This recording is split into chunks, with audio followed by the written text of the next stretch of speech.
एक interesting data आप लोगों के साथ शेयर करता हूं आज। ये डेटा है मार्केट फॉल और उसकी रिकवरी का। Market fall and it's recovery. अगर हम देखें 1992 से, तो 1992 में जब हर्षद मेहता कांड हुआ था तो 56% मार्केट गिरा था उन कुछ महीनों में। और जो रिकवरी आई थी लोज से और उन लेवल्स तक जहां से मार्केट गिरा था, उसमें आने में 24 महीने लग गए। 1997 में एशियन करेंसी क्राइसिस आया था जिसमें 28% हमारा मार्केट गिरा था और लोस से करीब हमें 7 महीने लगे रिकवर होने में। सन 2000 में केतन पारेख वाला जो प्रॉब्लम आया था, डॉट कॉम बबल वगैरह, तो वो 43% उस समय मार्केट गिरा और 27 महीने लगे रिकवर होने में। 2008 का जो क्राइसिस था वो तो हम सभी जानते हैं। एक जो मंदी आई थी, ग्लोबल मंदी, जिसमें लेमन ब्रदर कोलैप्स कर गया था, अमेरिका का बैंक था। 60% उस समय इंडियन मार्केट गिरा था और 25 महीने लग गए थे इंडियन मार्केट को 6300 की रेंज में आने में। उस समय निफ्टी 6300 की रेंज पे चलती थी, आई रिमेंबर 6338 या 6350 का शायद हाईएस्ट लेवल था। 2020 में कोविड में अगर हम देखें तो निफ्टी 40% गिरी थी, करीब 7500 के लेवल्स तक आ गई थी और 7 महीने में मार्च में निफ्टी का लो लगा था और उसके बाद नवंबर में निफ्टी ने पूरी रिकवरी कर ली थी। 2022 में जब रशिया यूक्रेन का वॉर शुरू हुआ, उसके दौरान 16% मार्केट गिरा और 5 महीने में रिकवर हो गया।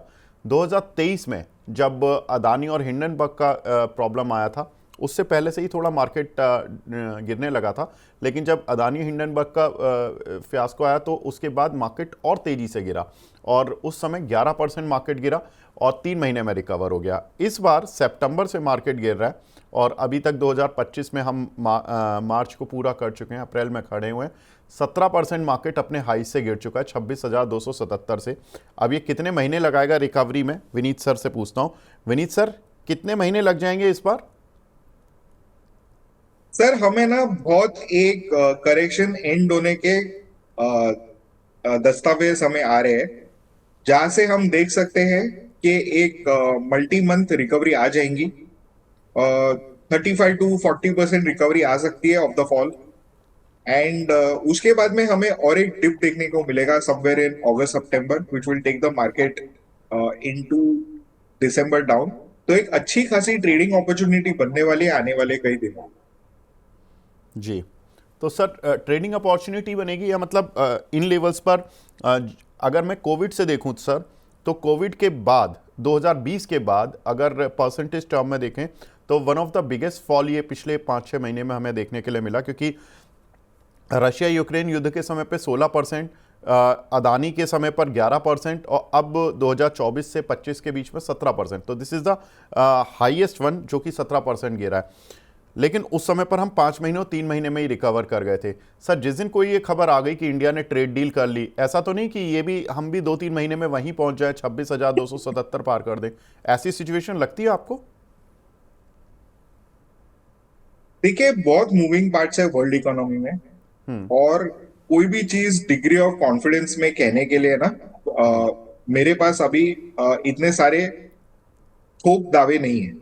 लेकिन मुझे एक दिखता है कि अ, हम जो 5-6 महीने का फॉल देखे थे सितंबर से, वो लगभग और एक मैक्सिमम जो भी कैपिटुलेशन बॉटम बनेगा, वहां से हम जो रैली हुई थी उसमें हम एक रिलीफ रैली देखेंगे जो फॉल हुई थी उसको, जो 35 to 40% पैन आउट हो सकती है। एंड वो मुझे लगता है कि आने वाले कई दिनों के बाद आएंगी। एक बार ये सब देखिए, जो 9th of April है, that is a kind of a event जिसमें फाइनलिटी हो जाएगी, राइट? तो 34% लग जाएंगे।